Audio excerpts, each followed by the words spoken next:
Hey, what's going on everyone? Vega here for Serpent X Tech, and in this video I want to go over how are the Radiant mining profits looking for the Iceriver RX0 that's in this 3D printed duck. And if you need one of these ducks instead of the two fans, 120 on one side and single fan 120 on the other side, hit me up, let me know. We got Chris Hanley, our boy Trips, to print one out for you. Otherwise we'll give you the STL files. But we want to go over how is the RX0 doing? How is the profitability? What have we made so far? What is the average daily Radiant that we're getting with mining on the Iceriver RX0? Now, I do want to state that this video is brought to you by Crypto Miner Bros, but more on that in just a moment. This thing has been running really cool, especially since I have the door cracked. All the cool air is coming in back behind my tent here with my GPU rigs, and then all the hot air is outputting right here. The ambient air temperature is around 30 degrees C back here, but it's a lot cooler in the house. Plus this is warming my house, or adding to the warmth in my house, so it's not really a big deal. Now let's switch over to the computer and see what we're actually bringing in daily mining with this RX0. And before we do that, a quick word from today's video sponsor. Today's content has been brought to you by CryptoMinerBros.com, who's actually been in the industry for a hot minute, and they bring you all the latest offerings from your favorite ASIC manufacturers like Iceriver, Bitmain, Goldshell, WhatsMiner, and so much more. And even as they continue to expand, while they're headquartered in Hong Kong, they have distribution centers here in North America that can save you money on import duties. You can check out all the latest offerings in their shop. Link is in the description, and save some money with coupon code SERPENTX on checkout. But give them a follow on social media, because if they are going to release any new products or there's any new announcements, they will let you know, and at competitive prices according to the industry. They also provide additional information and some pretty good insight on their blog page. So just check them out. Link is in the description, and a huge thanks for them supporting our channel. All right, you've waited long enough for the data. Here is the data. Right now, I'm averaging around 410 gigahash on my RX0 because I have modified it with PB Farmer firmware. Check out my previous videos if you're interested in that. However, I would recommend, if you're going to use third-party firmware, instead of pushing this thing to the limits and getting as much Radiant, which you can see I'm averaging around 800 plus Radiant a day. And since October, I've mined over 55,000 Radiant with just this little RX0. But instead of pushing it to the limits, consider using that third-party firmware to make it as efficient as possible. Not unless you're not paying for electricity and you don't care. But I've been mining consistently with the RX0, stable and rock solid unless I lost power, like you can see here on 11.9, for quite some time since October 4th, which has actually gone up in profitability over the past 30 days according to hashrate.no, where we climbed from 40 cents on November 6th up to around 80 cents today. But that oftentimes changes.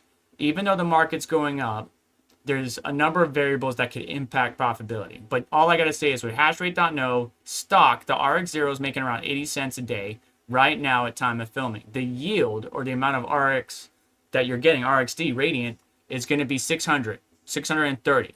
I'm averaging 800 plus. On ASIC miner value, kind of same thing. 80 cents a day minus 36 cents in electricity.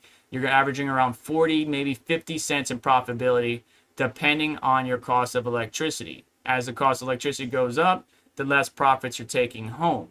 If you want to find which pool you're going to mine on, check out miningpoolstats.stream, one of my favorite tools. Search the cryptocurrency you want at top left, and we can see here Viper is number one with 53% of the net hash on it, which I would ask you nicely to please consider distributing your hash rate amongst various pools, which is why I went to Humpool. Or you could go to K1 Pool, or you could go to Cryptex, whichever you prefer. But I am on Humpool, I'm using an account, and it allows me to manage, monitor, and maintain my unit over the long term.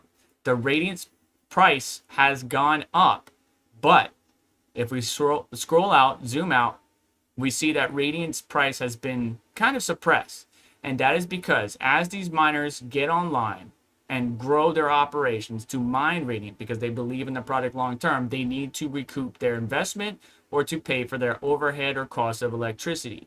So the Radiant team needs to continue to push, continue to develop, continue to grow onto different exchanges, come up with some new marketing that can help draw interest to the project, or build some stuff from a technology standpoint to draw new interest to combat the selling pressure, because there's going to be consistent selling pressure. Same thing that Caspa's been battling, same thing that Aletheum's been battling.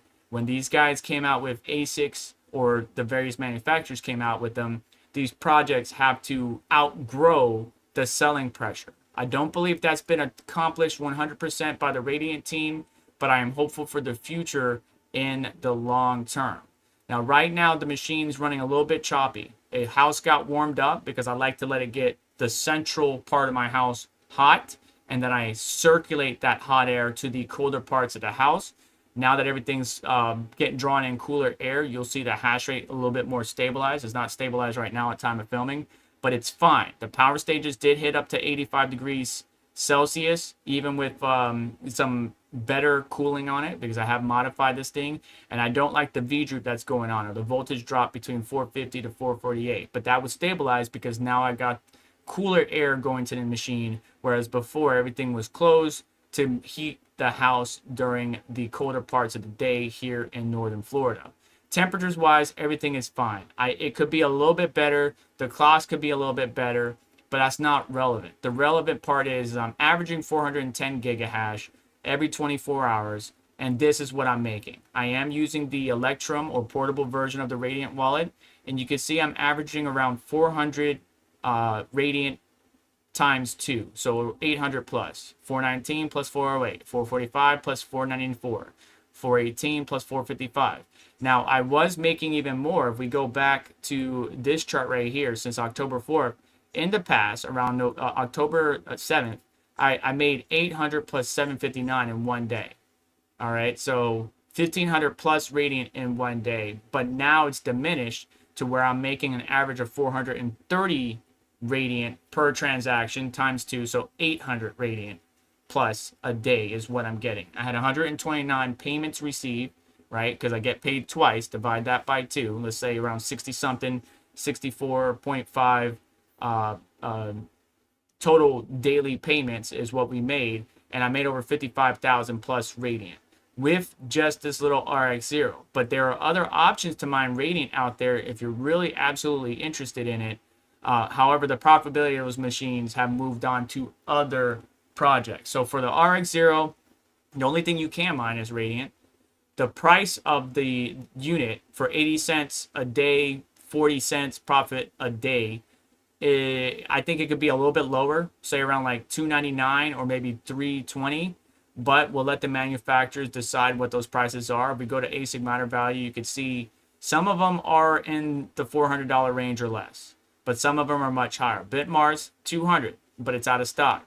So trying to hunt down one of these machines for around that secret sauce price of $3.20 or less, it's going to be hard. But if you are interested in mining and you believe in Radiant long term, please consider using one of the links down in the description below, like to today's video sponsor, Crypto Miner Bros, because it provides a kickback and helps support the channel. And I thank you for, not only taking or considering that option that not only gets you a unit, a piece of hardware that you wanted anyways, but also provides a small percentage back to the channel so we can continue to bring you these updates, coverage, so on and so forth. But that is the data. Over 55,000 Radiant mined since October 4th. An average of around 800 Radiant a day is what we fell down to, compared to 1700 with the RX0 in the early days. Now, while the overall profitability of the machine has diminished since the launch, we have seen an uptick over the past 30 days in the profitability of this machine. But whether or not you should mine on it, I leave that to you. If you don't pay for electricity, you don't have to worry about the cost of overhead or anything like that. You can get a couple of these and you believe in the project long term, it wouldn't hurt to get a couple, 2 or 3. If you just want one just to play around with it, do it. But I wouldn't bet the farm on just the RX0. Maybe there might be future models that come out in the future. Stay tuned to the channel, because if they do, I'll bring those updates to you. But that's going to do it for today's video. Please do me a favor on the way out. Hit that like button, get subscribed, hit the notification bell to stay up to date, as well as check out additional links in the description to help support the channel and what we do here. And let me know, please let me know in the comments, do you have an RX0? Are you mining? Would you consider an RX0? Yes or no, and why? Let me know. I appreciate you taking the time to watch this video, and you all have yourself a wonderful day. Take care. I'll catch you next one.